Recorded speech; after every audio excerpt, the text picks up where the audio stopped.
السلام علیکم جی، کیسے ہیں آپ سب لوگ؟ امید ہے سب لوگ مزے میں اور پرسکون ہوں گے۔ آج ہماری ایپیسوڈ 3 ہے ناول دھنک بائی رابعہ خان۔ وہ جائے نماز پر بیٹھی آنکھوں سے بہتے آنسو صاف کر رہی تھی۔ گھڑی رات کا 1 بجا رہی تھی۔ اگلے ہی پل دروازے پر دی جانے والی دستک سے وہ بری طرح چونکی تھی۔ پھر دروازہ کھول کر دیکھنے پر اس کی آنکھیں حیرت سے پھیلی سی گئی۔ وہ صبح والی سیاہ قمیص شلوار میں ملبوس اس کے سامنے کھڑا تھا۔ لالا، کیا ہوا؟ خیریت تو ہے نا؟ بابا کی طبیعت تو ٹھیک ہے نا؟ سب کی طبیعت ٹھیک ہے۔ تم نے کھانا کھایا؟ نہیں۔ اس کا سر خود بخود نفی میں ہل گیا تھا۔ پھر اس نے نگاہیں اٹھا کر اسمند کو دیکھا۔ میں نے بھی نہیں کھایا۔ کھانا لگا دو گی پلیز تم میرے لیے؟ اور اس نے اس بات میں سر ہلایا، چہرے کے گرد بندہ دوپٹہ کھولا اور کمرے سے باہر چلی آئی۔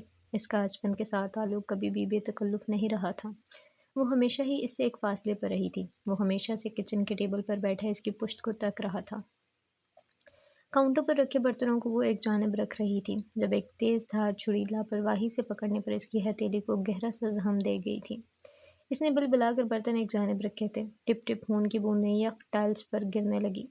وہ تیزی سے اٹھ کر اس کے پاس آیا تھا، پھر جلدی سے اس کا زخمی ہاتھ دبا کر نلکے کی بہتی دھار کے نیچے رکھا۔ کیا کر رہی ہو تم؟ دماغ کہاں ہے تمہارا؟ ہاں، ہمیشہ کیا لاپرواہیاں کرنا ضروری ہے؟ اس کی ڈانٹ پر وہ آنکھیں اٹھائے حیرت سے اسے تکنے لگی تھی۔ اس نے پہلے کبھی اسے اتنے قریب سے نہیں دیکھا تھا۔ اب بول کیوں نہیں رہی کچھ؟ اور اس نے اپنا چہرہ اس کی جانب پھیرا، لیکن پھر وہ اپنی نگاہوں کو اس کے ارتکاز کے ساتھ الجھنے سے بچا نہیں سکا۔ یک پانی کی بہتی دھار تلے اس کا زخم دبائے وہ اپنی جگہ ساکت ہوا تھا۔ وہ کسمسا کر یک دم سی اس سے دور ہٹی تھی۔ کچن میں پھیلی خاموشی کے درمیان بہت کچھ انکہا تحلیل ہو رہا تھا۔ میں ٹھیک ہوں لالا، اتنا گہرا نہیں ہے زخم۔ ٹھہرو یہیں۔ وہ جلدی سے پلٹ کر باہر نکلنے لگی تھی کہ اس کی آواز پر رک گئی۔ یہاں بیٹھو، میں فرسٹ ایڈ باکس لاتا ہوں۔ زخموں کو اگر وقت پر ٹریٹ نہ کیا جائے تو ان سے خون رسنا کبھی بھی بند نہیں ہوتا۔ تکلیف ساتھ رہتی ہے اور زخم کا نشان ہمیشہ زخم کی یاد دلاتا رہتا ہے۔ بیٹھو تم، میں آتا ہوں ابھی۔ اور وہ ناسمجھی سے اپنی جگہ ہی جم کر بیٹھی رہ گئی تھی۔ اسے سمجھ نہیں آیا کہ کیا جواب دے۔ اسمند کا روب اس قدر تھا کہ وہ اٹھ کر جا بھی نہیں سکتی تھی۔ وہ باکس لایا اور پھر اس کے عین سامنے پنجوں کے بل بیٹھ گیا۔ اس نے بے اختیار ہی پیر سمیٹے تھے۔ دھیان کہاں تھا تمہارا؟ اب کہ اس کی آواز میں نرمی تھی، وہ خاموشی سے سر جھکائے بیٹھی رہی۔ دوپٹے کے اطراف سے نکلتی لٹیں ہوا سے اڑنے لگی تھیں۔ اسفند نے اس کی ہتھیلی کے گرد پٹی لپیٹے ہوئے نگاہیں اٹھا کر اسے دیکھا تھا۔ کیوں رو رہی تھی تم؟ اس نے اس کی گلابی روئی روئی سی آنکھوں کی جانب دیکھ کر سنجیدگی سے پوچھا تھا۔ رامین نے خشک لبوں پر زبان پھیری تھی، پھر چہرہ اٹھا کر اسے دیکھا۔ سرمئی ارتکاز میں ہلکورے لیتی نرمی سے اس لمحے بھر کے لیے خوفزدہ کیا تھا۔ وہ کیوں خوفزدہ ہو رہی تھی؟ شاید خود بھی نہیں جانتی تھی۔ ویسے ہی ماموں کی وجہ سے پریشان ہو؟ اس نے اس کا ہاتھ احتیاط سے اس کی گود میں رکھا اور پھر پنجوں کے پل بیٹھا یوں ہی اس سے پوچھنے لگا۔ جی۔ چند پل کے لیے کوئی کچھ نہ بولا۔ وہ خاموشی سے اسے دیکھتا رہا۔ رامین سر جھکائے اپنی پٹی باندھے ہاتھ کو۔ پھر اس کی بہت مدھم سی آواز ابھری، کچن کی سرد فضا میں گھلتی بے حد نرم آواز۔ شادی کرو گی مجھ سے؟ رامین نے ایک جھٹکے سے سر اٹھایا تھا۔ اسے ایسے دیکھا جیسے کہہ رہی ہو، دماغ تو نہیں چل گیا آپ کا؟ وہ نہ تو اس کے انداز سے پریشان ہوا اور نہ ہی گھبرا کر اپنی جگہ سے اٹھا۔ وہ شاید فیصلہ کر کے آیا تھا۔ دماغ درست ہے آپ کا؟ کیا کہہ رہے ہیں یہ آپ؟ رامین اتنی بے یقین تھی کہ آواز بھی بلند نہ کر سکی۔ انتہائی خاموشی سے گلابی آنکھوں کے ساتھ اس نے پوچھا تھا۔ دماغ درست ہے اور دل درست نہیں۔ مجھ پر ترس کھا رہے ہیں آپ؟ اسے ایک دم ہی بہت گہری سی تکلیف نے گھیر لیا تھا۔ اسمن نے اس کی آنکھوں میں جمع ہوتی اذیت کو دیکھا۔ میری آنکھوں میں دیکھو اور بتاؤ، کیا لگتا ہے کہ میں ترس کھا رہا ہوں تم پر؟ لیکن وہ ان آنکھوں میں نہیں دیکھ پا رہی تھی۔ اتنی بولتی نگاہوں کا سامنا وہ معصوم سی لڑکی بھلا کیسے کر سکتی تھی؟ مجھے جانے دیں۔ اس میں اتنی ہمت نہیں تھی کہ اسے ہٹا کر کھڑی ہو سکتی، اسی لیے بہت سے آنسو پلکوں پر ہی روک کر کہا تھا اس نے، لیکن وہ اپنی جگہ سے نہ ہلا۔ اس نے تڑپ کر نگاہیں اٹھائی تھیں۔ کیا کر رہے ہیں یہ آپ؟ میرا رشتہ ہو چکا ہے، میری شادی ہونے والی ہے چند دنوں میں۔ جانتے بھی ہیں کہ آپ کو کوئی بھی لاپرواہ قدم میری زندگی میں کس قدر تباہی لے آئے گا۔ کیا تباہ کرنا چاہتے ہیں آپ مجھے؟ اور یہ اچانک آپ کو ہو کیا گیا؟ کیوں اس طرح کی باتیں کر رہے ہیں آپ؟ مجھے میری ہی نظروں میں گرا رہے ہیں اسمند لالا۔ محبت کرتا ہوں میں تم سے رامین۔ اور وہ تو جہاں کی تھی وہیں رہ گئی۔ بیگی آنکھیں بے یقینی سے پھیلا کر اسمند کو دیکھا اور پھر یک دم ہی اٹھ کھڑی ہوئی۔ اس کے قدموں میں جیسے کسی نے بجلی سی بھر دی تھی۔ اسمند بھی اس کے ساتھ ہی اٹھا۔ وہ پلٹ کر باہر کی جانب بڑھ رہی تھی، لیکن وہ گھوم کر اس کے سامنے آیا۔ رامین، میری بات سنو۔ مجھے آپ کی کوئی بات نہیں سننی ہے اسون، میرے راستے سے ہٹیں۔ میری بات سنو رامین، وہ جاوید قابل نہیں ہے تمہارے۔ میں تمہیں ایسے ہی کسی کے ہاتھ میں نہیں سونپ سکتا۔ مجھے آپ کی کوئی پرواہ نہیں ہے، یہ میری زندگی ہے اور جاوید کو میں قبول کر چکی ہوں۔ مجھے نہیں پتا کہ آپ کو کیا ہو گیا، لیکن پلیز آئندہ مجھ سے ایسی کوئی بات مت کیجیے گا۔ ٹھیک ہے، پھر میں ماموں سے خود ہی بات کر لوں گا۔ جب کہ وہ نہ رکی تو اسون نے آخری راہ اپنائی۔ اس کے بڑھتے قدم یکدم ہی زنجیر ہوئے تھے، پھر وہ بے یقینی سے پلٹی تھی۔ کیا کہیں گے آپ بابا سے؟ اسون نے گہرا سانس لیا تھا، پھر اس سے دیکھا۔ کہہ دوں گا کہ مجھے رامین سے شادی کرنی ہے۔ اگلے ہی پل وہ آگے بڑھ آئی تھی، پھر ایک زوردار تھپڑ اس کے منہ پر دے مارا۔ اسون کو پتا تھا کہ وہ ایسے ہی کچھ رد عمل دے گی، اسی لیے بنا کسی جنبش کے کھڑا رہا۔ تمہاری زندگی برباد ہونے سے بچانے کے لیے میں کچھ بھی کر سکتا ہوں رامین، کچھ بھی۔ اس نے اتنا کہا اور پھر اگلے ہی لمحے کچن کا دروازہ عبور کرتا باہر کی جانب بڑھ آیا۔ پیچھے وہ کرسی کا سہارا لیتی بمشکل کھڑی رہی تھی۔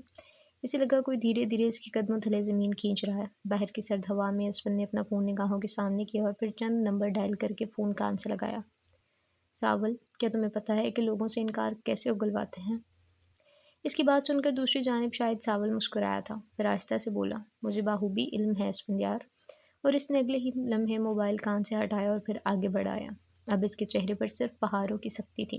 سرد رات کی سرگوشی میں دو نفوس کی زندگی کا فیصلہ آسمانی دنیا پر کیا جانے لگا تھا، اور رشتے جو کبھی زمینی فیصلوں پر طے نہیں پایا کرتے، رشتے جن کا فیصلہ ہمیشہ اوپر سے اتارا جاتا ہے، رشتے جو عرش سے فرش تک تنزلی کا سفر طے کر کے زمینی زندگی کو دوام بخشا کرتے تھے، وہ رشتے خدا کے لیے طے کردہ تھے اور ان میں انسانی داخلہ ممنوع تھا۔ رامین رات کی تاریکی میں بھاگتی ہوئی اپنے کمرے کی جانب بڑھی۔ دروازہ بند کرتے ہی وہ چند سانسوں کے لیے پشت دروازے سے ٹکائے اپنی تیزی سے تیرتی سانسوں کو سنے گئی۔ کئی لمحات کے لیے دل جیسے سکڑ کر پھیلا تھا، دل جیسے رکتے ہی لگا تھا۔ اسون لالا کو کیا ہو گیا تھا؟ وہ ایسی باتیں کیوں کر رہے تھے؟ وہ پہلے تو کبھی ایسے نہیں تھے۔ پھر اب وہ اس کی شادی کے عین موقع پر ایسے کیسے ہو سکتے تھے؟ یا پھر شاید وہ ہمیشہ سے ہی ایسے تھے۔ وہ شاید اور روانی کے ساتھ بہتے اگلے ہی لمحات تک وہ ساکت کھڑی رہی۔ اس کے آگے ماضی کا ایک بہت موبن سا منظر لہرایا تھا، وہی منظر جب وہ لائبریری میں ایک کتاب ڈھونڈنے گئی تھی۔ رات کے پہر، ٹھنڈ سے سکڑ تھی، وہ جونیلیا کی کتاب تھی۔ شاید یا پھر گمان، اسے ٹھیک سے یاد نہ تھا، یاد تو بس وہ لمس جو لمحے بھر کو اسے چھو گیا تھا۔ دادا کی قدرے بڑی لائبریری میں دنیا جہان کی کتابیں رکھی تھیں، وہاں علم ایسے خزائن تھے کہ جن سے دل بھرتا نہ طبیعت۔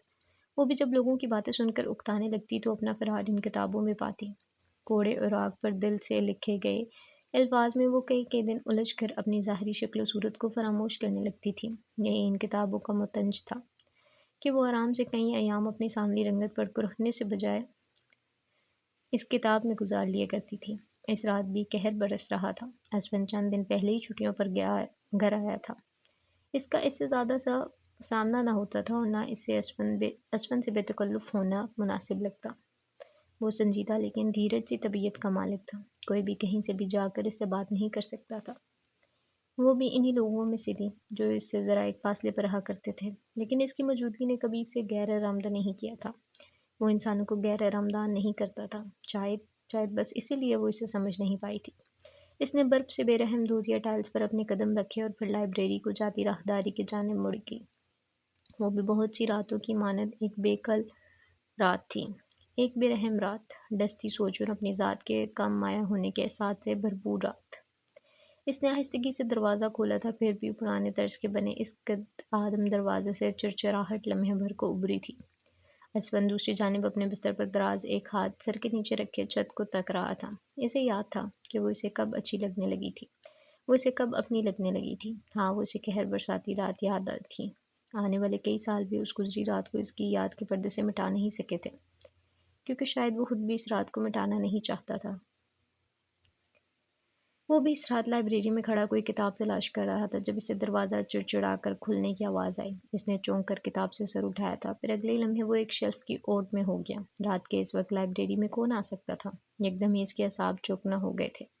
اس نے محتاط سے انداز میں کتاب شیلف پر رکھی اور بنا چاپ پیدا کیے شیلف کی اوٹ سے جھانکا۔ اس نے آنے والی مخلوق کو دیکھنے کی کوشش کی تھی، لیکن پھر آنے والا جو کوئی بھی تھا آگے بڑھ گیا تھا۔ اس نے شیشے سے ڈھکی کھڑکی کے ساتھ لگی میز کی دراز سے ریوالور نکالا اور آنکھیں سکیڑ کر آگے بڑھ آیا۔ اس کی طبیعت میں شک کی کوئی بیماری نہیں تھی اور نہ ہی وہ زیادہ حساس ہو رہا تھا، بس پٹھانوں کا ماحول اس وقت میں حساس متشدد تھا۔ بہت سی جگہوں پر واردات کا ہونا بے حد عام سی بات تھی۔ اس نے بھی احتیاط کے پیش نظر پستول دونوں ہاتھوں سے تھام کر اپنی پہلو پر رکھی تھی، اور ابھی وہ ایک شیلف سے گزرتا دوسری جانب نکلا ہی تھا کہ کسی کی سسکیوں پر ٹھہر گیا۔ اس کی آنکھیں جو تیکھے سے انداز میں سکڑی ہوئی تھی پل میں پھیلی۔ اسے کسی کی سسکیوں کی توقع ہرگز بھی نہیں تھی۔ اس نے ایک اور شیلف پار کیا اور پھر جیسے ہی اس نے سمٹی سی لڑکی کو دیکھا تو اپنی جگہ ہی ٹھہر گیا۔ وہ گھٹنوں میں سر دیے رو رہی تھی۔ اس کے ہاتھ میں کوئی کتاب بھی تھی۔ رامین! اس کی حیران سی آواز پر لڑکی نے ایک جھٹکے سے سر اٹھایا تھا، اور وہ خود بھی ایک جھٹکے ہی سے اٹھی تھی۔ اس کا وجود زلزلوں کی زد میں تھا۔ آنکھیں رو رو کر ہلکان ہو رہی تھیں۔ اسپند کے ابرو حیرت سے اوپر کو اٹھے۔ اس کی سرمئی نگاہوں نے کبھی کسی کی آنکھوں کو اس قدر تکلیف میں نہیں دیکھا تھا۔ اس کی حیران سی آواز پر لڑکی نے ایک جھٹکے سے سر اٹھایا تھا، اور وہ خود بھی ایک جھٹکے ہی سے اٹھی تھی۔ اس کا وجود زلزلوں کی زد میں تھا۔ آنکھیں رو رو کر ہلکان ہو رہی تھی۔ اسپند کے ابرو حیرت سے اوپر کو اٹھے۔ اس کی سرمئی نگاہوں نے کبھی کسی آنکھوں کو اس قدر تکلیف میں نہیں دیکھا تھا۔ لائبریری میں زد سی مدم روشنی جگمگا رہی تھی۔ کتابوں کی خوشبو میں کسی کے آنسوؤں کی نمی بھی تحلیل ہونے لگی تھی۔ اس وقت تم یہاں کیا کر رہی ہو اور رو کیوں رہی ہو؟ اس نے حیرت سے بس یہی پوچھا تھا۔ اس نے جلدی سے نفی میں سر ہلایا تھا، پھر آنکھیں رگڑ کر کانپتی آواز میں بولی، میں کتاب لینے آئی تھی، مجھے مل نہیں رہی۔ تو کتابوں کے نہ ملنے پر کون روتا ہے؟ اسپن کی حیرت اپنے عروج پر تھی۔ رامین نے اسے ایسے دیکھا جیسے کہہ رہی ہو، آپ کو یہ نہیں پتا، کتابوں کے نہ ملنے پر بھی بہت سے لوگ روتے ہیں اسپن لالا، جب کسی انسان کے ساتھ نہیں ہوتی اور کتابیں بھی اپنے الفاظ اپنے اندر ہی سمیٹ کر دبی خاموشی اوڑھ لیتی ہیں، تب رونا آتا ہے۔ اس کے جواب پر وہ مزید حیران ہوا تھا۔ کون سا انسان نہیں مل رہا تمہیں؟ اب کی حیرت کے ساتھ سنجیدگی بھی کھل گئی تھی۔ کریم لائبریری میں وقت اپنے مدم اقدام کی سبقت کیا جا رہا تھا۔ سب مل گئے ہیں، پھر بھی نہیں ملے۔ اس کا جواب بہت گہرائی لیے ہوا تھا۔ وہ ایک پل کو ٹھہر سا گیا، چند قدم آگے بڑھایا، لیکن اس سے ایک فاصلے پر رک بھی گیا۔ طبیعت ٹھیک ہے تمہاری؟ جی طبیعت بالکل ٹھیک ہے، میں جاتی ہوں، مجھے سونا چاہیے۔ اس نے کامتے ہاتھوں سے کتاب شیلف کے اوپری حصے میں رکھنا چاہی، لیکن عجلت کے باعث بہت سی کتابیں ایک ساتھ ہی نیچے گری تو عثمان بجلی کسی تیزی سے آگے بڑھا۔ پھر ساری کتابیں رامین پر گرنے کے بجائے اس پر گری۔ وہ آنکھیں بند کیے، اس کے ساتھ لگی لکڑی تھی۔ عثمان کا ایک شیلف پر جمع تھا اور دوسرا ہاتھ رامین کے گرد تھا۔ اس نے اسے ہاتھ نہیں دبایا تھا، لیکن پھر بھی وہ ان ہاتھوں میں بہت کچھ محسوس کرنے لگا تھا۔ جب کتابیں گر چکی تو وہ گہرا سانس لے کر پیچھے ہٹا، اپنا ہاتھ اس کے اطراف سے ہٹا لیا۔ وہ اس بے وقت کے اطاعت سے خوفزدہ ہوئی، وہی جمی تھی جب عثمان کی نگاہ اس کے اوپری شیلف پر پڑی۔ وہاں ایک مختصر کتاب غلط رکھی ہوئی تھی، اور اس سے پہلے کہ وہ رامین کے سر پر گرتی، اس نے بے اختیار ہو کر اس کی کلائی پکڑی اور اسے اپنی جانب کھینچا۔ وہ کتاب دم سے زمین پر آ گری۔ رامین نے چونک کر اپنے پیچھے گری کتاب کو دیکھا تھا، پھر اگلے لمحے نگاہیں عثمان کی جانب پھیری۔ سرمئی ارتکاز، پانی سے ارتکاز کے ساتھ کچھ اچھا ہو گیا۔ صرف انسانوں کا ہی نہیں بلکہ کتابوں کے ساتھ بھی اکثر زخمی کر دیتا ہے، بلکہ انسانوں سے زیادہ بے رحم ساتھ ہوتا ہے یہ تو۔ اس نے آہستگی سے کہا تھا، پھر وہ بے ساختہ ہی پیچھے ہو گیا، اس کی کلائی چھوڑ دی۔ انسان رلاتے ہیں۔ اس نے اپنے پیچھے اس کی کمزور سی آواز سنی تھی، پھر سنجیدگی سے اس کی جانب بڑھا۔ وہ کتابیں اٹھا رہی تھی۔ کتابیں اس سے بھی زیادہ رلاتی ہوں۔ اس کی بات سن کر اس کے چلتے ہاتھ ثابت ہوئے تھے۔ یہ اس کا انداز نہیں تھا، وہ کسی سے ایک سے زائد بات نہیں کرتا تھا، لیکن ابھی اس وقت وہ اسے جواب دے رہا تھا۔ ظاہر ہے کتابیں بھی تو انسان ہی لکھتے ہیں، بھلا ان میں بے رحمی کی کاٹ کیوں نہ ہو۔ اب کہ وہ تلخ ہوئی تھی، اسپن پہلی بار پھولے سے مسکرایا تھا، پھر جھک کر اس کے ساتھ کتابیں اٹھانے لگا۔ میں نے خدا کی کتاب پڑھتے بھی بہت سے لوگوں کو روتے دیکھا ہے رامین، جو زمینی نہیں آسمانی ہے، جو اتاری گئی ہے، وہ بھی رلاتی ہے۔ رلائے گی نہیں تو اتارنے والے سے کیسے جوڑے گی؟ اگلے ہی لمحے رامین نے آنکھیں اٹھا کر اسے دیکھا تھا۔ وہ بھی ایک گھٹنا زمین پر رکھے کتابیں اٹھاتا رکا تھا۔ آپ مجھے میری کتابوں سے بدظن کر رہے ہیں؟ اس کے لہجے میں، اس کی نم آنکھوں میں ہر جگہ ہفکی پھیلنے لگی تھی۔ وہ ٹھہر ہی تو گیا تھا، اس نے کبھی کسی کو ایسے ہفا ہوتے نہیں دیکھا تھا۔ اس نے زن رکھ کر بھی تکلیف ہی ملے تو کیا فائدہ بھلا؟ بات تکلیف کی نہیں ہوا کرتی لالا، بات محبت کی ہوا کرتی ہے۔ مجھے اپنی کتابوں سے محبت ہے، اور جن سے محبت ہو ان کی دی گئی تکلیف بھی قبول ہوتی ہے۔ اور اس سے پہلے کہ عثمان کوئی اور دلیل رکھ کر اسے لاجواب کر دیتا، وہ وہاں سے بھاگ آئی۔ عثمان اپنی جگہ ہی جما رہا، پھر اس نے اپنی ہتھیلی نگاہوں کے سامنے کی۔ معصوم سا نرم لمس اس کی ہتھیلی پر سلگنے لگا تھا۔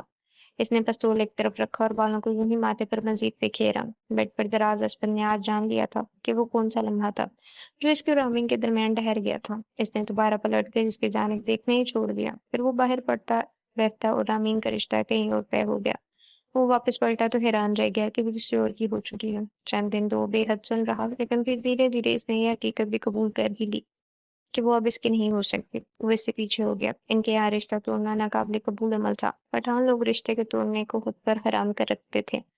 اس نے یہ بھی روایت کے آگے گردن جھکا دی، لیکن پھر یہ سب لالا رخ کب جان گئی، کب وہ اس کی آنکھیں پڑ گئی، کب وہ اس کی بے حد پوشیدہ سی خواہش کو یوں سامنے لے آئی، کچھ پتہ ہی نہ چلا۔ اس نے گہرا سانس لیا اور بوجھل دل کے ساتھ بستر پر اٹھ بیٹھا۔ اس میں کچھ شک نہیں تھا کہ رخ اس کی شاگرد ہی رہی تھی، وہ اس جیسی کیوں نہ ہوتی، لاپرواہ اور بیک وقت باریک بین۔ اسی رات شہر کے دوسری طرف ایک سرسبز سے بنے گھر میں تمام کمکمے رات کی تاریکی کے باعث بجھے ہوئے تھے۔ محض گھر کی پچھلی جانب بنی بالکنی زرد بتی روشن تھی۔ وہ خاموشی سے تاریکی کو تک رہی تھی، ساتھ ساتھ اپنے چہرے پر گھر آتی لٹوں کو بھی کان کے پیچھے اڑستی رہی۔ آج اسے خلاف توقع نیند نہیں آ رہی تھی، اسے بس ہر آن بے چینی سے محسوس ہو رہی تھی۔ اپنے پیچھے قدموں کی آہٹ سن کر وہ چونکتی ہوئی پلٹی۔ اس کے پیچھے ارسل آنکھیں مسلتا کھڑا تھا۔ اس کے چہرے پر اسے رات کے اس وقت جاگتا دیکھ کر حیرت بھی ابھری تھی۔ تم رات کے اس وقت کیوں جاگ رہی ہو؟ اس کے پوچھنے پر اس نے آہستہ سے نفی میں سر ہلایا اور پھر اس کے ساتھ سے نکلتی اپنے بستر کی جانب چلی آئی۔ کیا ہوا؟ سو کیوں نہیں رہی تم؟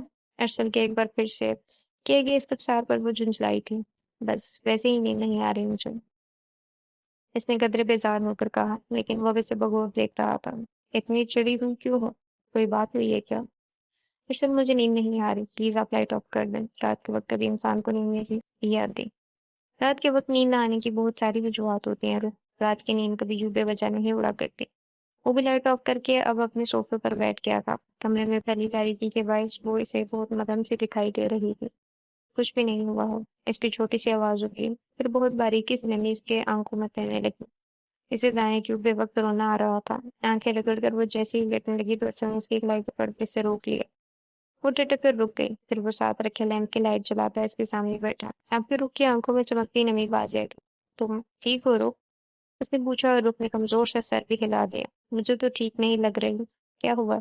وہ بہت سنجیدہ تھا، رخ کے آنسو ٹپ ٹپ گرنے لگے۔ کیوں رونا آ رہا ہے اتنا؟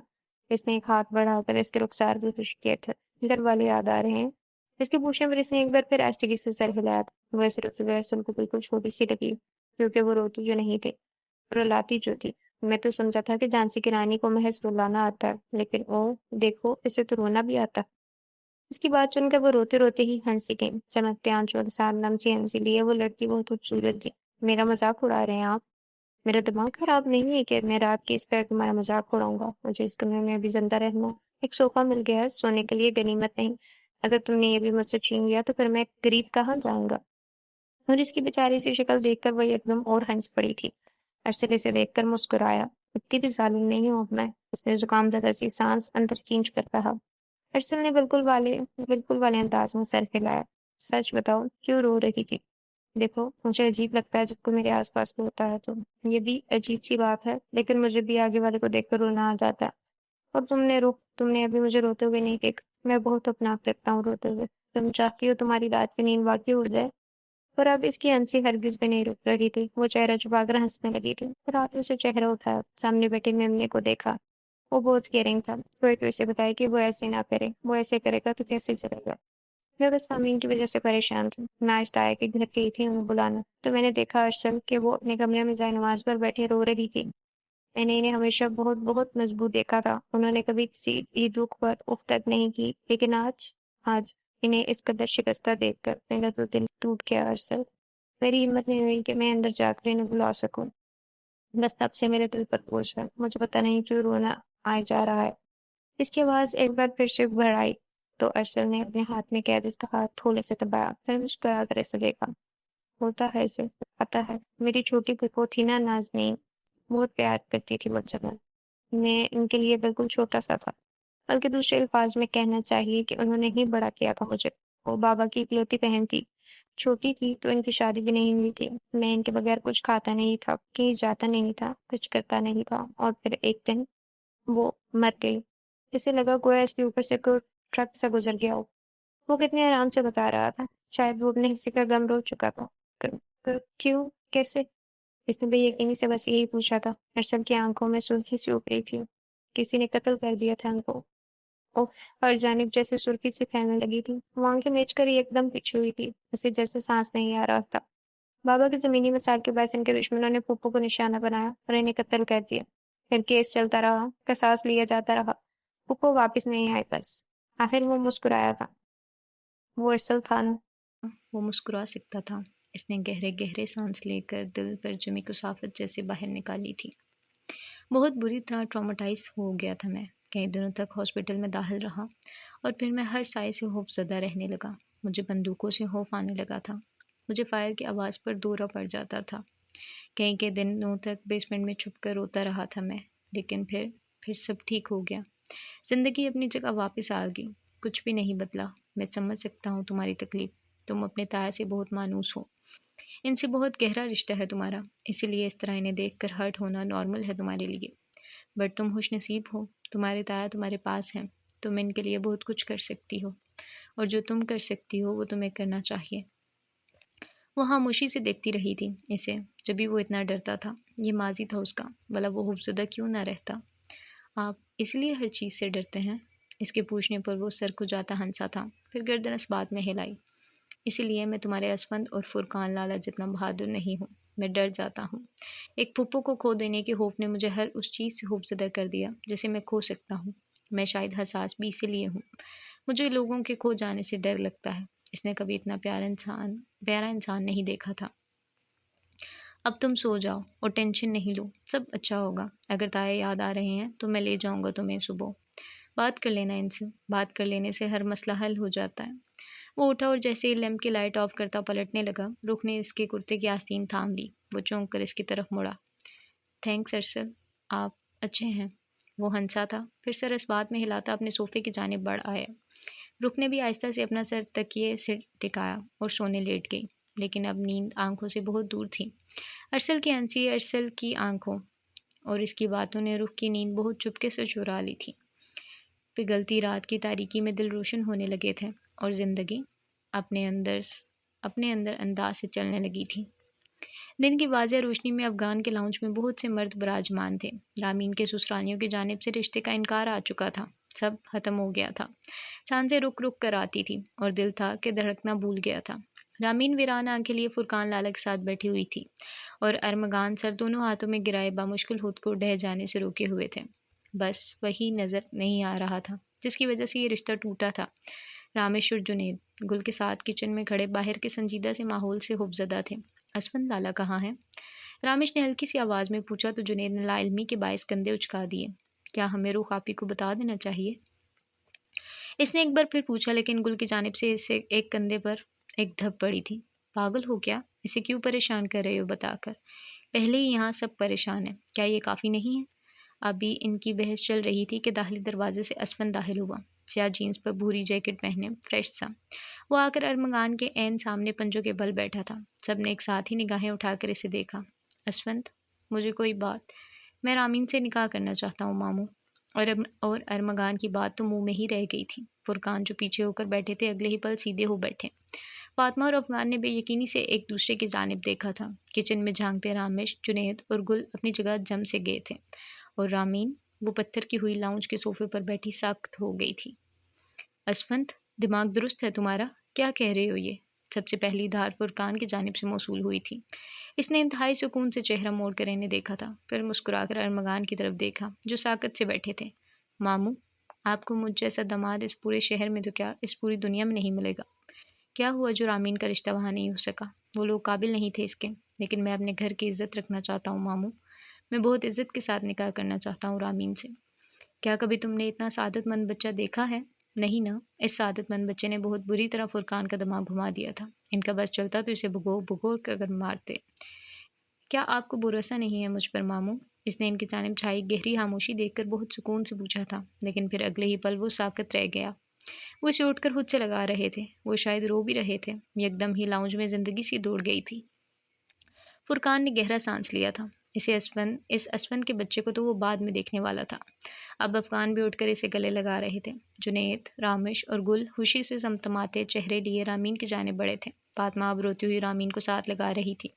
انہوں نے بہت تکلیف دیکھی تھی رامین کے رشتے کو لے کر، اب اس تکلیف کا ازالہ ہونے جا رہا تھا۔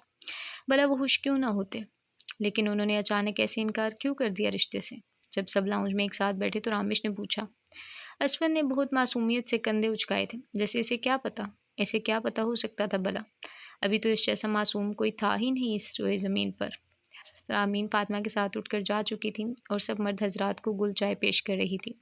آج ان کے چہرے سے خوشی پھوٹی پڑ رہی تھی۔ میری بیٹی کو بہت خوش رکھنا اسفن، وہ بالکل پھولوں جیسی ہے، میں اسے تمہیں سونپ رہا ہوں، بہت جلدی میں سونپ رہا ہوں، لیکن میرا دل کہتا ہے تم ہی اس کے لیے بہترین انتخاب تھے، تم ہی لائق تھے اس کے۔ ارمغان نے کہہ کر اسے ایک بار پھر سے گلے لگایا تو وہ آسودگی سے مسکرا دیا تھا۔ اسے خود بھی یقین نہیں آ رہا تھا کہ اسے اتنی جلدی اس رشتے کے لیے قبول کر لیا جائے گا۔ جب محفل برخاست ہوئی تو وہ اٹھ کھڑا ہوا۔ فرقان بھی اجازت لیتے اس کے پیچھے ہی آئے تھے۔ پھر انیکسی کا دروازہ بند کرتے ہی وہ کھولتے ہوئے اس کی جانب مڑے تھے۔ کیا تھا یہ سب، اور کیا کیا ہے تم نے جاوید کے ساتھ؟ میں نے کیا کیا؟ اس نے انکار کر دیا رشتے سے، بس۔ کندھے اچکا کر مزے سے کہا تو فرقان کا دل کیا اپنا سر دیوار میں مار لے، جیسے مجھے تو پتہ ہی نہیں کہ تم نے اس کے ساتھ کیا کیا ہوگا۔ باز آ جاؤ تم اسفند، جب پتہ ہے تو پھر پوچھ کیوں رہے ہیں؟ مجھے اس مسئلے سے ایسے ہی ڈیل کرنا تھا۔ وہ اگلے ہی پل اس کے قریب چلے آئے تھے، پھر غور سے اس کی آنکھوں میں دیکھا، ہلکا سا مسکرائے۔ وہ پانی کی بوتل منہ کو لگائے ہی ان سے کندھے اچکا کر پوچھنے لگا تھا، کیا رامین کو پسند کرتے تھے تم؟ نہیں؟ اور اگلے ہی پل پانی اس کے منہ سے ابلا تھا۔ اس نے کھانستے ہوئے بے یقین سے سر اٹھا کر فرقان کی جانب دیکھا۔ پاگل انسان، تمہیں کیا لگتا ہے مجھے پتہ نہیں چلے گا؟ لیکن آپ کو کیسے؟ چل اب زیادہ بن مت، شادی ہے اگلے ہفتے تمہاری، تیاری کر لو۔ اور ہاں، اگر آمین کو ذرا بھی تکلیف ہوئی تو ساول کا اگلا ہدف تم ہوگے۔ اسے بے یقین انیکسی میں چھوڑ کر وہ باہر کی جانب بڑھے تو اس نے جھرجھری لے کر آستین سے منہ صاف کیا، پھر مسکرا دیا۔ یہ لالا کو کس نے بتایا؟ اب کوئی اسے کیا بتاتا کہ لالا اس کا باپ تھا؟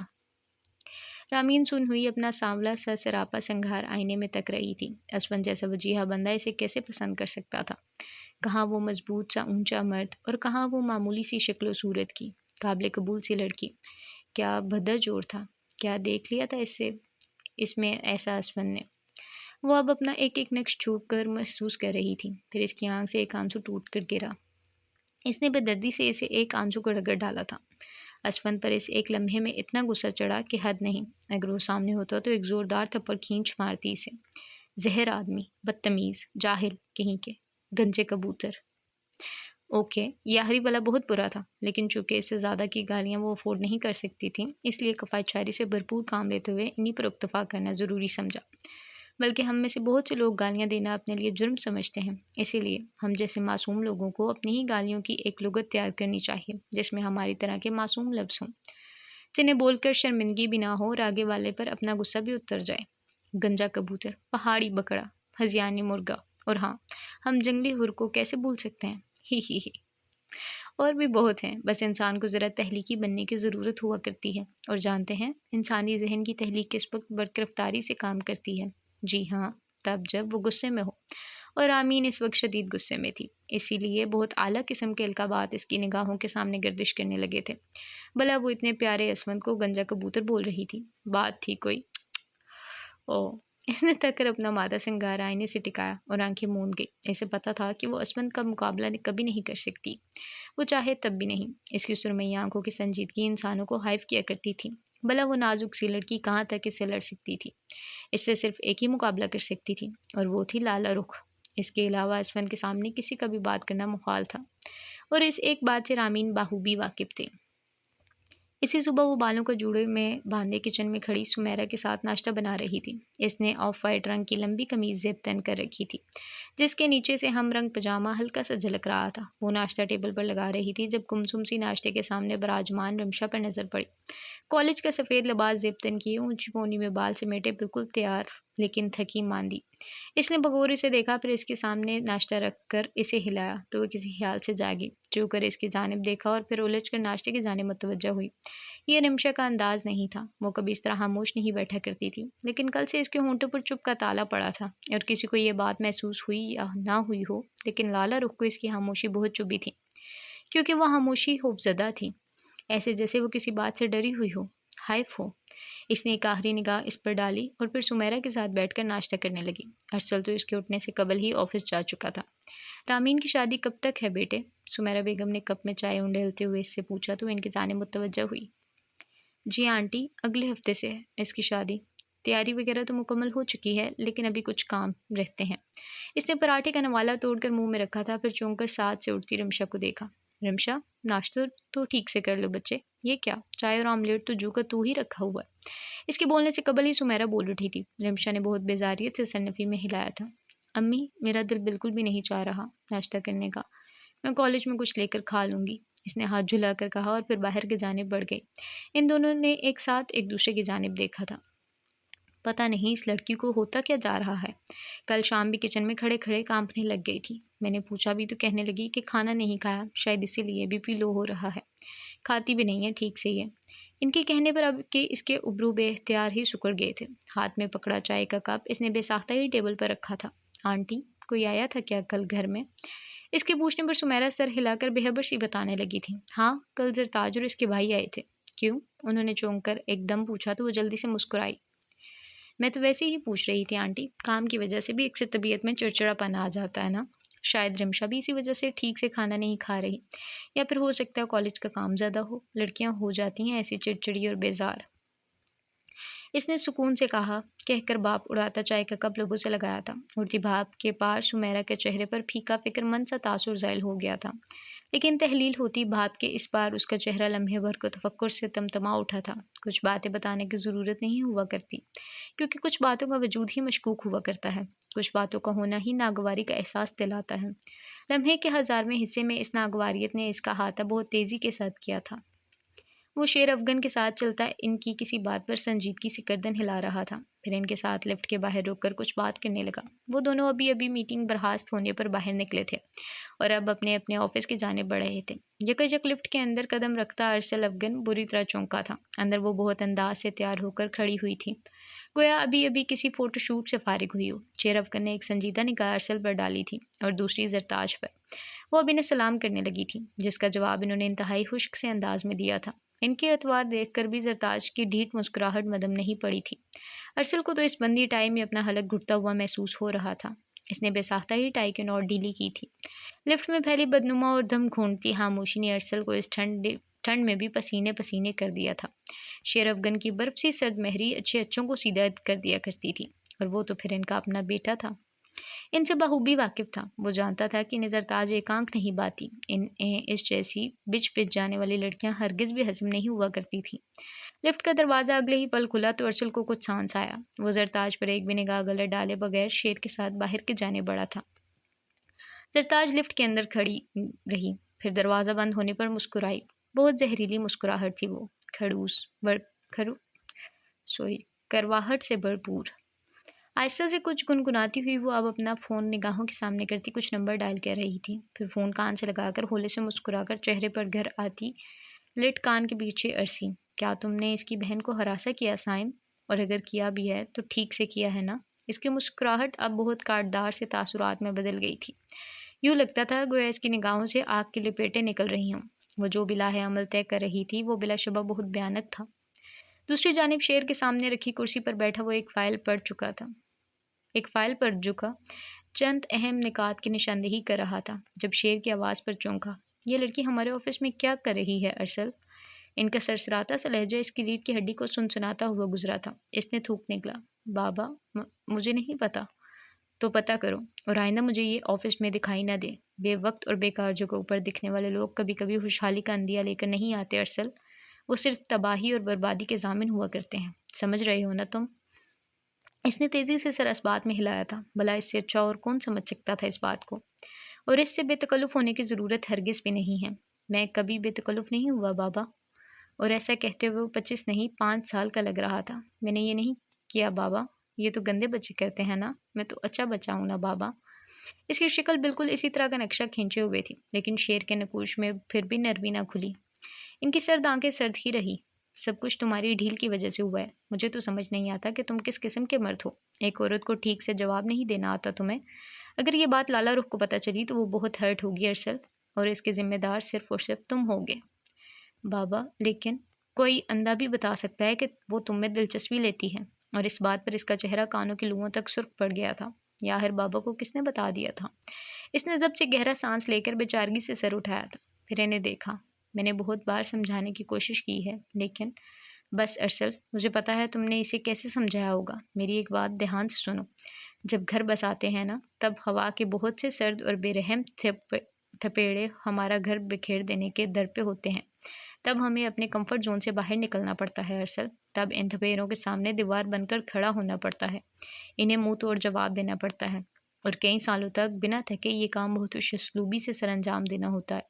تب جا کر کہیں گھر بستے ہیں، زندگیاں چلتی ہیں، اور دو انسان اپنا گھر بچا پاتے ہیں۔ یہ صرف لالا رخ کے کرنے سے نہیں ہوگا، مجھے اس کا پتہ ہے۔ وہ ڈٹ کر مقابلہ کرے گی، لیکن تم جیسا بزدل انسان ضرور کہیں نہ کہیں ہمت ہار جائے گا۔ ان کی آخری بات اسے کہیں بہت اندر تک زخمی کر گئی تھی۔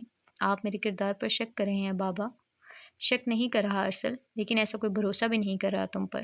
تم ایک کمزور اعصاب رکھنے والے ڈرپوک انسان ہو۔ جس عمر میں تمہیں ایک کھڑا محافظ ہونا چاہیے، اس عمر میں تمہاری حفاظت کرنی پڑ رہی ہے مجھے۔ بھلا اس سے زیادہ ذلت کیا ہو سکتی ہے میرے لیے؟ میرا قصور نہیں ہے اس میں بابا۔ اس کی آواز لرزی تھی۔ وہ 25 سالہ مضبوط جوان تھا، لیکن اس کی آواز لرز رہی تھی۔ وہ آج بھی کہیں اس تاریک بیسمنٹ میں قید تھا۔ اس اندھیر تہخانے میں وہ بچہ کہیں آج بھی چھپ کر رو رہا تھا۔ جو روتے ہیں نا ارسل، ہمارے یہاں انہیں مرد نہیں سمجھا جاتا، عورت سمجھتے ہیں لوگ انہیں۔ کیا تم اتنے کمزور ہو کہ اس طرح جتنی لڑکی سے ڈر جاؤ؟ نکل بھی آؤ اب بس اپنے ٹراما سے۔ ختم کرو اس قصے کو۔ کچھ نہیں ہوتا تمہارے چند سخت جملوں سے، کوئی نہیں مرتا۔ تم جتنا حساس ہوگے اتنا ہی یہ خوف تمہارے اندر جڑ پکڑ جائے گا۔ مرد بنو، مرد بن کر جیو۔ اس نے گلابی بڑھتی آنکھوں کو بامشکل چپکایا اور پھر سر ہلاتا وہاں سے اٹھایا۔ باہر نکلتے ہی اس نے گہرا سانس لیا تھا، پھر ٹائی کو مزید ڈھیلا کرتا آگے بڑھنے لگا۔ اس کے ہاتھ کانپ رہے تھے اور حلق میں بہت سی گرہیں ابھرنے لگی تھیں۔ تھکے قدموں سے چلتا وہ اپنے کیبن میں چلا آیا تھا، پھر سر دونوں ہاتھوں میں گرائے بیٹھا رہا۔ اگلے ہی پل ٹپ ٹپ آنسو اس کی آنکھوں سے گرنے لگے تھے۔ آمنہ کو دی گئی تکلیف ایک بار پھر سے کھرجنے لگی تھی۔ پھپھو کی اذیت نے بہت دنوں بعد آج اس کے اندر سر اٹھایا تھا۔ لالا رخ کے ساتھ ہوئی زیادتی کو سوچ کر وہ نئے سرے سے تکلیف میں گرنے لگا تھا۔ اس نے اس شادی کو روکنے کی بہت کوشش کی تھی، لیکن اس کی کوشش رائے گاں گئی تھی۔ اس نے بہت کوشش کی تھی کہ کسی طرح آمنہ تکلیف سے بچ جائے، لیکن وہ اس میں بھی کامیاب نہ ہو سکا۔ اس نے بہت کوشش کی تھی کہ کسی طرح وہ پھپھو کے وجود سے بہتا خون روک سکے، لیکن وہ تو اس میں بھی نامراد ہی رہا تھا۔ اس نے ہمیشہ سب کو ہر قسم کی تکلیف سے بچانے کی کوشش کی تھی۔ اس نے انہیں حفاظت سے رکھنے کے لیے خود کو بہت تھکایا تھا، لیکن آخر میں بزدل کون تھا؟ وہی تھا۔ آخر میں بے غیرت اور ڈرپوک کون تھا؟ وہی تھا۔ آخر میں عورتوں کی طرح کون رو رہا تھا؟ وہی رو رہا تھا۔ تلخی سے ہنستے ہوئے اس نے سر جھٹکا تھا، پھر آستین سے گلابی نم سی آنکھیں صاف کیے۔ وہ نہیں دے سکتا تھا کسی کو بھی تکلیف، وہ کسی کو اذیت کا شکار کر کے چین سے نہیں بیٹھ سکتا تھا، اور یہی اس کی کمزوری تھی۔ اس کی کمزوری نے اسے زندگی کے گزرتے ہر برس میں ہر حد سے اذیت کا شکار کیا تھا۔ کہتے ہیں کہ اگر آپ مضبوط نہ بھی ہوں تب بھی خود کو فولاد ظاہر کریں، یہ تو کم از کم آپ کو کرنا ہی چاہیے، اور وہ بھی یہی کر رہا تھا۔ لیکن وہ اس سب میں بری طرح سے شکست کا سامنا بھی کر رہا تھا۔ اس کے اوپر گزرتا ہر لمحہ بہت بھاری اور بوجھل ہوتا جا رہا تھا۔ کاش کہ کوئی اسے سمجھ سکتا۔ اسے جانے کیوں رخ اس وقت بہت شدت سے یاد آئی تھی۔ ہاں، اسے پہلی بار آمنہ نہیں بلکہ رخ یاد آئی تھی۔ اور اپنے اس خیال سے بے خبر ارسل اب لالا رخ کی نم آنکھوں کے بارے میں سوچ رہا تھا، سر کرسی کی پشت سے ٹکائے، بالکل خاموشی کے ساتھ۔ وقت نے اسے گردن ترچھی کر کے بہت اداسی سے دیکھا تھا، اداسی سی مسکراہٹ لیے۔ دوسری جانب افغان کے لاؤنج میں بیٹھے رامیش، جنید اور گل کسی بات پر کہکا لگا کر ہنس پڑے تھے۔ اسی وقت لاؤنج میں اسپن داخل ہوا تھا۔ ان تینوں کے بلند ہوتے کہکے ساکت ہو گئے تھے۔ ہش، لالا آ گئے ہیں، اب ذرا تمیز سے ہنسے۔ وہ کیسے بھلا منہ پر ہاتھ رکھ کر ہلکا سا ہی اور بس۔ وہ تینوں بھی اگلے ہی پل سیدھے ہوئے تھے۔ اس نے یہاں وہاں فاطمہ کو تلاش کیا اور پھر اگلے ہی پل اوپر کو جاتے زینوں کی جانب بڑھ گیا۔ اوپر سے اترتی بے خبر رامین سے اس کی مڈ بھری ہوئی تھی۔ وہ ریشمی دوپٹے کو بامشکل سر پر جماتی ساتھ سے نکلنے ہی لگی تھی کہ اسفن کی آواز پر رک گئی۔ مامی کہاں ہیں؟ رامین کے ابرو خواہی ہلکی سے گٹھے ہوئے تھے۔ اسفن نے لبوں پر ابھرتی مسکراہٹ جلدی سمیٹی تھی۔ وہ برابر میں حالدہ خالہ کے گھر گئی ہیں۔ اس نے کہہ کر نیچے اترنے کے لیے پر تولے، لیکن وہ ایک بار پھر سے اسے روک گیا۔ میرا ایک کام کر دیں گے آپ؟ جناب، لاؤنج میں بیٹھے تینوں ہی بے ساختہ کھنکھارے تھے۔ اسفند کی ایک نگاہ پر جلدی سے چہرے دوسری طرف کو پھیر گئے، جیسے کچھ دیکھا ہی نہیں۔ نہ، مجھے میری یہ کتاب ڈھونڈ دیں گی آپ؟ میں نے مامی کو دی تھی، لیکن انہوں نے پتہ نہیں کہاں رکھ دی ہے، مجھے مل نہیں رہی۔ اس کا مطالبہ ان تینوں نے بخوبی سن لیا تھا، اسی لیے جنید کی حس سے ظرافت پھڑکی تھی۔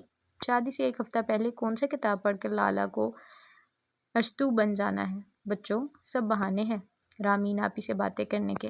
اس کی سرگوشی پر گل اور رامش کھی کرنے لگے تھے۔ دوسری جانب رامین نے جھنجھلا کر اسفند کی جانب دیکھا تھا، جیسے کہہ رہی ہو، میں کتاب ڈھونڈنے والی لگتی ہوں آپ کو؟ کون سی کتاب ہے؟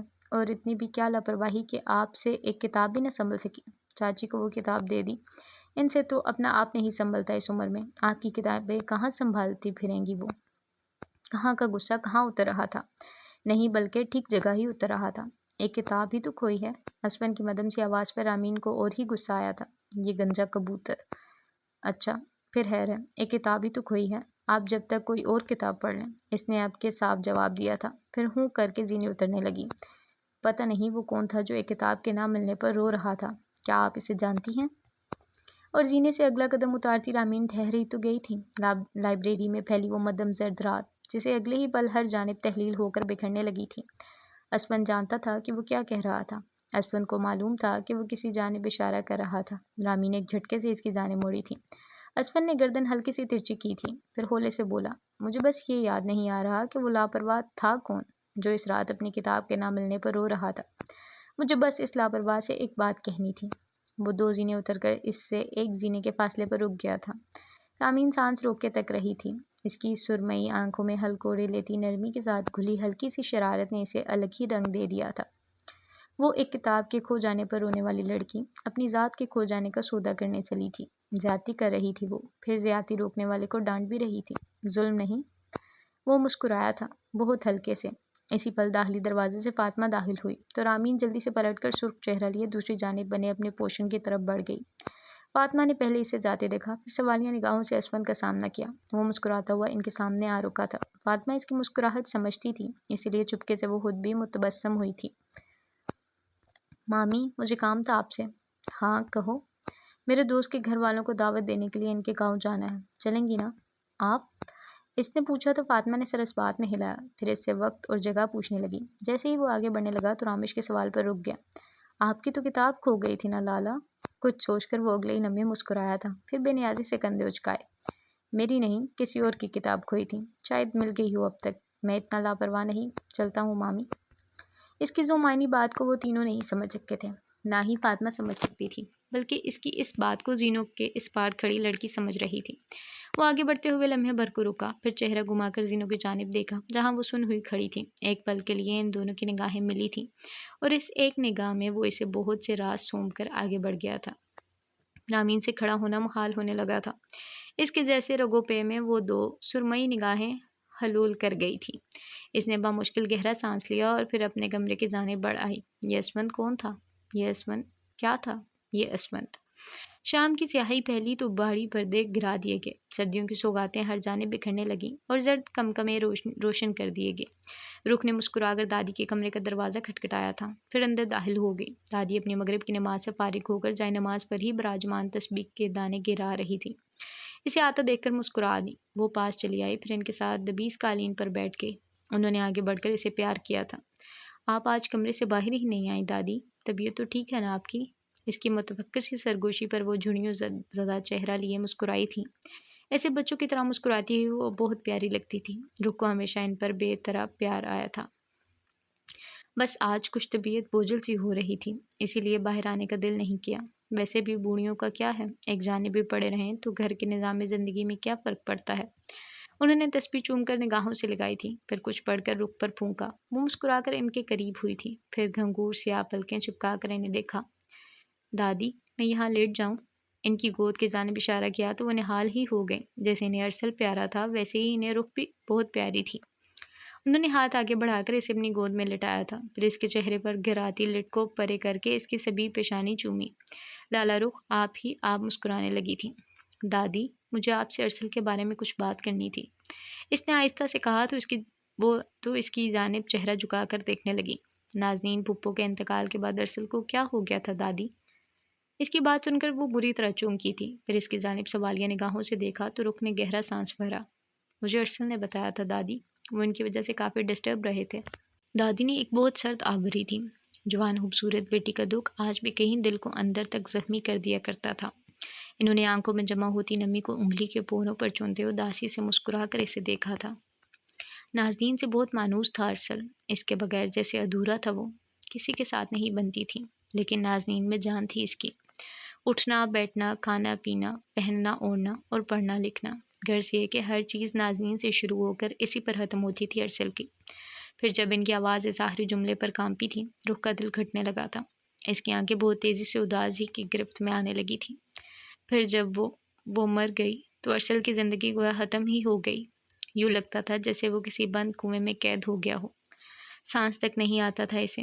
اس قدر نازنین کا غم اسے توڑ گیا تھا۔ کافی عرصے تک اس کی ذہنی حالت درست نہیں رہی تھی، اسے چیزیں یاد نہیں رہتی تھیں، بیٹھے بیٹھے باتیں کرنا بھول جاتا تھا۔ کتنے وقت تک خوابوں سے خوفزدہ ہو کر اٹھا تھا وہ۔ آج بھی یقین ہے مجھے کہ ان خوابوں نے پیچھا نہیں چھوڑا ہوگا اس کا۔ اپنی پھوپھی کا خون میں لت پت جسم دیکھ کر، اسے مٹی کے نیچے دفن ہوتا دیکھ کر، اس کے گداز سے وجود کو سرد پڑتا دیکھ کر ارسل کے اندر خوف سے بسیرا کر لیا۔ وہ ہر اس بات سے خوفزدہ ہونے لگا جو کسی کو تکلیف پہنچانے کا باعث بنے۔ اس نے عام بچوں کی طرح لڑنا چھوڑ دیا تھا، ہر وہ کھیل کھیلنا چھوڑ دیا جو کسی بھی طرح کے جھگڑے کو دعوت دیتا ہو۔ دادی نے آنسو اس کے چہرے پر گر رہے تھے اور اس کے اپنے آنسو دادی کے لباس میں جذب ہو رہے تھے۔ شیر بہت غصہ ہوتا تھا اس پر، وہ بزدل ہو گیا تھا۔ رخ اور پٹھانوں میں تو بزدلی کو گناہ عظیم تسلیم کیا جاتا ہے۔ پھر یوں ہوا کہ اس نے باپ کے سامنے بلکہ کسی کے سامنے بھی رونا ترک کر دیا۔ ہمیں لگا وہ ٹھیک ہو گیا، ہمیں لگا کہ وہ زندگی کی جانب پلٹ رہا ہے، لیکن ایسا نہیں لالا رخ۔ دادی کی سانس بتاتے بتاتے اکھڑنے لگی تھی۔ ایک دن پھر میں نے اسے تاریک تہھانے میں چھپ کر روتے دیکھا۔ وہ گھٹنوں کو سینے سے لگائے بلک بلک کر رو رہا تھا۔ اس دن مجھے پتہ چلا کہ وہ تو آگے بڑھا ہی نہیں تھا، بس اس نے اپنی کمزوری پر ہول چڑھا لیا تھا، جیسے ہم زیورات پر سونے کا پانی چڑھا کر خود کو سب کو دھوکہ دیتے ہیں نا رخ، اسی طرح وہ خود کو، ہم سب کو، نازنین کو دھوکہ دینا سیکھ گیا تھا۔ اس نے اپنا خوف ڈھکنا سیکھ لیا۔ اس نے بہت کچھ خود میں قید کیے رکھا ہے بچے۔ مجھے ثابت یقین ہے کہ وہ آج بھی اس خوف کے زیر اثر بہت کچھ برداشت کر رہا ہوگا۔ بتاتا نہیں ہے وہ الگ بات ہے، لیکن ارسل آج بھی اس تہھانے میں بند ہے بیٹے۔ انہوں نے تھک کر سانس لیتے ہوئے اپنی آنکھیں صاف کی تھی، پھر چہرہ جھکا کر رخ کو دیکھا تھا، مسکرا دی۔ اب وہ اٹھ کر دادی کا گیلا چہرہ صاف کر رہی تھی۔ ارسل کا بہت خیال رکھا کرو رخ، میرا پوتا بہت نازک ہے، جلدی ڈر جاتا ہے، گھبرا جاتا ہے، اس کی اس کمزوری کے باعث اس سے کبھی نفرت نہ کرنا۔ اس نے ان کا ہاتھ دبا کر انہیں یقین دہانی کروائی تھی کہ اس کا بہت خیال رکھے گی۔ اچھا کھانا کھائیں گی آپ؟ میں رمشا کو بھی بلانے جا رہی ہوں۔ صبح سے کمرے میں گھسی بیٹھی پتہ نہیں کیا کر رہی ہے، اور سونے پر سہاگا آنٹی میری امی کی طرف گئی ہوئی ہیں، تو وہ محترمہ بالکل بھی باہر نہیں نکل رہی۔ وہ اب تیز تیز بولتی اٹھ کر کمرے سے باہر نکلی تو دادی نے ایک آسودہ سے مسکراہٹ کے ساتھ اسے جاتا دیکھا۔ کیا ہوا جو ان کا پوتا اتنا مضبوط نہیں تھا جتنی مضبوط اور طاقتور رخ تھی؟ انہیں یقین تھا وہ اسے ضرور ٹھیک کر دے گی۔ ہاں ضرور ہی۔ وہ باہر آئی اور پھر کچن کی سمت بڑھ گئی۔ یکا یک اندر سے آتی دبی دبی چیخ کی آواز پر وہ ٹھٹک کر رکی تھی، پھر ایک جھٹکے سے کچن کے اندر چلی آئی۔ ایک سوکھا سا لڑکا رمشا کے انتہائی قریب کھڑا کوئی سرگوشی کہہ رہا تھا، اور رمشا انتہائی خوفزدہ ہوئی، آنسوؤں سے رو رہی تھی۔ اس کی نگاہیں اگلے ہی پل سپاٹ ہوئی تھی، کن پٹی میں دوڑتا لہو جیسے ابل پڑا تھا۔ اس نے آگے بڑھ کر اس کی شرٹ پیچھے سے جکڑی اور اسے اپنی طرف گھسیٹا۔ اگلے ہی پل ایک زوردار کھونسا اس نے لڑکے کے جبڑے پر مارا تو وہ لڑکھڑا کر پیچھے کی جانب لڑکا۔ وہ اس بے وقت کی افتاد پر بری طرح گھبرایا تھا۔ رمشا بھاگ کر اس کے پاس آئی تھی۔ اس نے لہو رنگ آنکھوں سے لڑکے کو دیکھا، یوں جیسے اسے چیر پھاڑ دے گی، پھر آگے بڑھ کر اس کے پیٹ میں گھٹنا پوری قوت سے مارا تو وہ بے تکلیف سے بل کھاتا زمین پر گرا تھا۔ ہمت کیسے ہوئی تمہاری میرے گھر میں قدم رکھنے کی اور پھر رمشا کو ہراساں کرنے کی؟ وہ اس پر جھکی، پھر اسے گریبان سے جکڑ کر گھسیٹتی ہوئی لاؤنج میں لے کر آئی۔ اس کے بازوؤں میں جیسے جنوں بھوتوں کی سی طاقت بڑھ گئی تھی۔ لڑکے نے مزاحمت کرنے کی کوشش کی تھی، لیکن رخ کی پروفیشنل گرفت سے چھٹکارا پانا آسان نہیں تھا۔ لاؤنج سے گھسیٹ کر داخلی دروازے تک وہ اسے مارتی ہوئی لے کر گئی تھی، ساتھ ساتھ وہ اس پر خالص پشتوں میں گرج بھی رہی تھی۔ انسان غصے میں ہو تو اپنی مادری زبان میں ہی کلام کیا کرتا ہے، وہ بھی اس پر گالیوں کی برسات کرتی اس پر پوری طرح سے حاوی ہو چکی تھی۔ ایک رامین تھی کہ جس کے ڈھنگ سے ایک گالی دینے بھی نہیں آتی تھی، اور ایک روح تھی جس نے خود سے عہد باندھ رکھا تھا کہ وہ اس زمین میں دفن تو ہو جائے گی لیکن کبھی ظلم برداشت نہیں کرے گی۔ رامو کاکا شور سن کر داخلی دروازے کی جانب دوڑتے ہوئے آئے تھے۔ دادی بھی گھبرا کر کمرے سے باہر نکل آئی تھی، پھر اس لڑکے کو مارتے دیکھ کر اپنی ہی جگہ ٹھہر گئی۔ رامو کاکا بھی پھٹی آنکھوں سے اس کے چلتے ہاتھ دیکھ رہے تھے۔ انہوں نے اپنی پوری زندگی میں کسی لڑکی کو اس طرح لڑتے اور اتنے سخت الفاظ کا استعمال کرتے نہیں دیکھا تھا۔ لڑکے نے ایک دو دفعہ اسے مارنے کے لیے ہاتھ اٹھایا لیکن وہ ہر دفعہ اتنی پھرتی سے اس کا وار روکتی کہ وہ مزید بھکلا جاتا تھا۔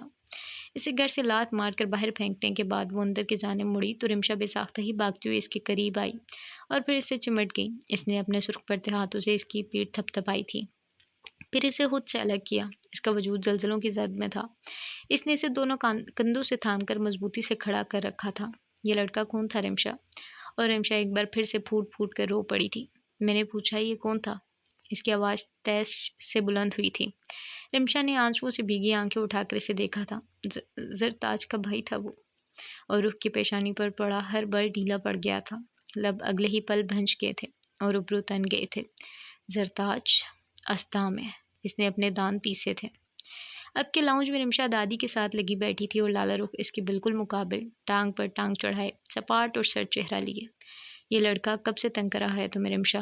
اس کی بلچک سے آواز پر رمشا نے رو رو کر ہلکان ہوتی نگاہیں اٹھائی تھی، پھر گیلی سانس اندر کو کھینچ کر کہنے لگی، پہلے بھی ایک دفعہ وہ مجھے ایسی ہی ہراساں کر کے گئے تھے، کچن میں ہی۔ اس کا سانس پہ تحاشا چڑھا ہوا تھا اور ہوف سے آواز تک لرز رہی تھی۔ لالا رخ کی سرد نگاہیں اس کا سانس خشک کیے ہوئے تھیں۔ اس نے کبھی رخ کو اتنا سنجیدہ اور سپاٹ نہیں دیکھا تھا۔ کیا کہہ رہا تھا پہلے یہ تم سے؟ اور ابھی کیا بکواس کی ہے اس نے؟ دادی بھی اب کے سوالیہ نگاہوں سے رمشا کا فقط چہرہ تک رہی تھی۔ اس نے پہلے حلق میں جمع ہوتی بہت سی گرہیں نکلی اور پھر بے حد ہلکی سی آواز میں کہنے لگی، وہ پہلے بھی یہی کہہ رہے تھے کہ میں ارسل بھائی سے کہوں کہ وہ آپ کو چھوڑ دیں اور زرتاج سے شادی کر لیں۔ وہ مجھے دھمکا کر گیا تھا کہ اگر میں نے ایسا نہ کیا تو وہ مجھے خراب کر دے گا، وہ مجھے خاندان بھر میں بدنام کر دے گا، وہ مجھے کہیں کا نہ چھوڑے گا۔ اس کی آواز سنتے ہی رخ کا چہرہ سرخ ہوا تھا۔ اس نے ضبط سے گہرا سانس لیتے ہوئے جیسے بہت سا ابلتا تیش دبایا تھا۔ دادی اب پھر سے رمشا کو ساتھ لگاتی بہت بے چین سی نظر آ رہی تھی۔ اس کی باتیں سننے کے بعد جیسے وہ بھی خوفزدہ ہوئی تھی، پھر حیران ہو کر کہنے لگی، ذرا شرم نہیں آئی ان بے غیرت لوگوں کو؟ اپنی ہی خالہ کے گھر میں نقب لگائے ہوئے ہیں۔ خدایا، ہم تو کبھی شک بھی نہیں کر سکتے تھے ان پر۔ کیسا وقت وارد ہو چلا ہے اللہ! اور یہ زرتاج، یہ لڑکی تو مجھے شروع سے ہی ایک آنکھ نہیں بھائی۔ اگلے چند پل کو کوئی کچھ نہ بولا۔ لاؤنج میں محض رمشا کی دبی دبی سی سسکیاں وقفے وقفے سے سنائی دے رہی تھیں۔ پھر اگلے ہی پل رخ گہرا سانس لیتی آگے کو جھکی، ہتھیلیاں باہم ملا کر کنیاں گھٹنوں پر جما لی، سیاہ ارتکاز اٹھا کر رمشا کی آنکھوں میں دیکھا۔ میری بات اب دھیان سے سنو رمشا۔ اس نے کبھی کسی کی اس قدر سرد آواز نہیں سنی تھی۔ اسے رخ سے ایک پل کو خوف آیا تھا۔ صبح تم اپنے وقت پر ہی کالج جاؤ گی، رامو کاکا کے ساتھ جا کر انہی کے ساتھ واپس آؤ گی۔ کالج کے بعد کہیں بھی باہر نکلنے کی ضرورت نہیں تمہیں۔ آنٹی، شیر بابا یا پھر ارسل کو بتا کر پریشان کرنے کا بھی کوئی فائدہ نہیں، اسی لیے اس مسئلے سے میں خود نپٹ لوں گی۔ وہ اب تمہیں تنگ نہیں کرے گا، اور اگر کرے گا تو وہ اپنی قبر خود تیار کرے گا۔ باقی وہ اٹھ کھڑی ہوئی تھی۔ رمشا اور دادی نے ایک ساتھ ہی سر اٹھا کر اسے دیکھا تھا۔ ڈرنے کی کوئی ضرورت نہیں کسی سے بھی، آرام کرو تم۔ آج دادی کے ساتھ ان کے کمرے میں سو جاؤ، اکیلے نہیں سونا۔ صبح سب ٹھیک ٹھاک اٹھیں گے، کچھ نہیں ہوا، اوکے؟ اس کا گرم جوش سا والہانہ پن اس پل بالکل مفقود تھا۔ وہ سنجیدہ سی مختصر بات کر کے آگے بڑھی تو رمشا نے بے اختیار دادی کی جانب حائف نگاہوں سے دیکھا۔ دادی، بھابھی مجھ سے ناراض ہیں کیا؟ اسے رخ کے ایسے رویے پر یقین نہیں آ رہا تھا۔ دادی نے مسکرا کر اس کے چمکتے بھورے بالوں پر ہاتھ پھیرا تھا، پھر بہت آہستگی سے بولی، وہ رخ ہے نا رمشا، اسے سمجھنا تھوڑا سا مشکل ہے۔ وہ بیک وقت ابھی بہت سی باتوں پر غصہ ہے، بہت سی باتوں پر دکھی ہے، اور بہت سی باتوں کو وہ بھی درست نتائج کے ساتھ سمجھ نہیں پا رہی۔ جب وہ ان سب کے سامنے اپنا معاملہ درست کر لے گی تب ضرور تم سے بات کرے گی وہ۔ ابھی اگر اس نے تم سے مزید کوئی بات کی تو بچے، وہ اپنے الفاظ سے زخمی کر دے گی تمہیں۔ دادی کی وضاحت پر اس نے سرخ سی حیران آنکھیں پھیلائی تھیں۔ میں نے کچھ نہیں کیا دادی، میرا کوئی قصور نہیں ہے اس سب میں، مجھے پتہ ہے میری جان۔ انہوں نے نرمی سے کہہ کر ایک بار پھر اسے خود میں بھینچا تھا۔ لیکن یہ جو فائٹر لوگ ہوتے ہیں نا، ان کا غصہ الگ قسم کا ہوتا ہے۔ یہ اپنے ہاتھ استعمال کرنے کے عادی ہوتے ہیں۔ یہ جواب اکثر اپنی جسمانی تکنیک اور طاقت سے دیا کرتے ہیں۔ ایسے لوگ ظلم برداشت نہیں کرتے اور ظلم پر خاموش رہنے والوں کو تو ہرگز بھی قبول نہیں کرتے۔ وہ جانتی ہے کہ اگر تم سے ابھی بات کرے گی تو وہ تمہیں تکلیف پہنچا دے گی، اسی لیے ابھی وہ اٹھ کر چلی گئی ہے۔ اس میں جو غصہ طاقت کی صورت ابل رہا ہے، کہیں وہ تم پر نہ اتر جائے، اسی لیے اس نے تم سے مزید کوئی بات نہیں کی۔ دادی نے بہت سہولت کے ساتھ کہہ کر اس کی پریشانی دور کر دی تھی۔ اس نے بہت اداس ہو کر زینوں کی جانب دیکھا تھا، جہاں سے رخ ابھی ابھی گزر کر اوپر کی جانب بڑھی تھی۔ مجھے ڈر لگ رہا ہے دادی، مجھے بھابھی سے ڈر لگ رہا ہے۔ وہ چند لمحے تو خاموش رہی، لیکن پھر ان کی ہولے سے ابھرتی آواز نے اسے اگلی ہی ساتھ میں برف کر دیا تھا۔ وہ خطرناک ہے رمشا، اس سے ڈرنا ہی چاہیے۔ انہیں آج اس پل اس گھڑی اندازہ ہوا تھا کہ وہ لڑکی کتنی مضبوط اور سرد تھی، ظالم کے لیے کس قدر کاٹدار اور بے رحم تھی۔ وہ لڑکی جو ہر لمحہ کلکاریاں برتی تھی، جو ہر لمحہ گزرتی زندگی کو اپنی پوری شادابی کے ساتھ بسر کرنا جانتی تھی۔ وہ لڑکی جو رنگوں اور پھولوں کی ریاسی تھی۔ ہاں، وہی لڑکی اپنی ذات کے اندر کھبے رنگوں کی رنگینی میں کہیں بہت گہرائی تک زخمی تھی۔ اسے اندر کہیں ایسا زخم لگا تھا کہ جس کی نمائش بھی حرام تھی اس معاشرے میں۔ ہاں، کہیں اندر وہ لڑکی ایسی ہی تھی، عام لڑکیوں جیسی۔ لاؤنج میں اب ان کی بہت مدھم سی سرگوشی گونج رہی تھی۔ ان میں سمٹی رمشا کا خوف آہستہ آہستہ زائل ہونے لگا تھا، ایسا خوف جو پچھلے کئی دنوں سے اسے جمائے ہوئے تھا۔ اس وقت دادی کی نرم گرم سی آغوش میں پانی بن کر بہنے لگا۔ کچھ خوف ہوتے ہیں کہ جن کو محض نرمی زائل کر سکتی ہے، اور کچھ خوف ہوتے ہیں کہ علاج محض سختی ہوا کرتی ہے۔ اس کی سختی نے لال رخ کے خوف کو اس کے اندر سے اکھاڑ پھینکا تھا، اور شاید اسی سختی نے اسے تھوڑا سا، بہت تھوڑا سا کرخت کر دیا تھا۔ آفس سے واپس لوٹتے وقت سنسان سڑک پر جیسے ہر زیرو اپنا وجود کھو چکا تھا۔ اس نے دھواں دھواں ہوتی آنکھوں سے نظر آتے منظر کو جذب کرنے کی کوشش کی تھی، پھر گہرا سانس لے کر گاڑی کو یوں ہی یک پڑتی تارکول کی بے رحم سی سڑک پر بے ہنگم دوڑاتا رہا۔ دل جیسے ہر شے سے اچاٹ ہوتا جا رہا تھا، بیزار، خالی سا۔ سامنے نظر آتی سیاہ سڑک کی سختی سی ساخت پر گاڑی دوڑاتے ہوئے وہ خود کو بھی یہی کہیں گم کر دینا چاہتا تھا۔ اوپر کمرے کا دروازہ بند کر کے وہ چند ساتیں گہرے گہرے سانس لیتی خود کو نارمل کرنے لگی تھی۔ اس کا سارا جسم لمحوں میں تپتے تانبے کی مانند سرخ ہو گیا تھا۔ گردن پر ابھرتی بہت سی پسینے کی بوندیں اس کے اندر مچی توڑ پھوڑ کا گماز تھیں۔ اس نے لمحے بھر کو آنکھیں بند کی تھیں۔ اسکول کے وسیع و عریض میدان میں چند لڑکیاں اس پر جھکی اس کے چہرے پر اپنے جوتوں سے ضربے لگا رہی تھیں۔ تکلیف کی شدت سے اس نے آنکھیں میچ رکھی تھی اور گٹری کی صورت میں وہ مٹی مٹی سے میدان پر گری۔ بہت بے بس دکھ رہی تھی۔ ایک زوردار ضرب اس کے ہونٹ پر لگی تو خون کی ایک باریک دھار بہہ کر مٹھی میں جذب ہوئی۔ اس نے آنکھیں کھول دی۔ اس کا سانس دھونکنے کی مانند چل رہا تھا۔ کچھ خوف ہوتے ہیں جو انسان کا پیچھا کبھی نہیں چھوڑا کرتے۔ اس روز میدان میں بے بسی سے پڑے رہنے کا خوف آج بھی کہیں اس کے اندر سانس لے رہا تھا۔ وہ مضبوط تھی، بہت دلیر اور دبنگ تھی۔ اب جب ظلم ہوتے ہوئے اپنی نگاہوں کے سامنے دیکھتی تو اس کا جسم یوں ہی تپ کر بھنا جایا کرتا تھا۔ شاید وہ اس بچی کو اس ذلت سے بچا نہیں سکی تھی جو اس روز بہت بے بس سی میدان میں منہ کے بل گری ہوئی تھی، لیکن پھر اس کے بعد وہ ہر ظلم کو روک لینا چاہتی تھی۔ وہ ہر ایک کو ایسے کسی بھی ذلت سے بچا لینا چاہتی تھی۔ ہاں، وہ ایسی ہی کرنا چاہتی تھی۔ ارسل نے گاڑی گھر کو جاتے راستے کی جانب موڑی اور پھر اداسی سے گہری ہوتی تاریکی میں خود بھی تاریکی کا ہی حصہ لگنے لگا۔ اس کی بوڑھی آنکھیں زخمی لگتی تھیں، زخمی اور خاموش، گہری اور بوجھل۔ رخ نے آگے بڑھ کر ڈریسنگ روم کا دروازہ کھولا اور پھر حالی نگاہوں سے خود کا عکس آئینے میں دیکھے گئی۔ اس کی آنکھوں میں ضبط کی سرخی ابھری تھی۔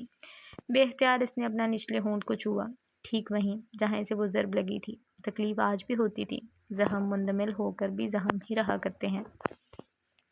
ارسل نے خاموشی سے داخلی دروازہ کھولا اور پھر بنا چاپ پیدا کیے آگے بڑھ آیا، لیکن اس کا رخ اوپر کو جانتے زینوں کی جانب نہیں تھا۔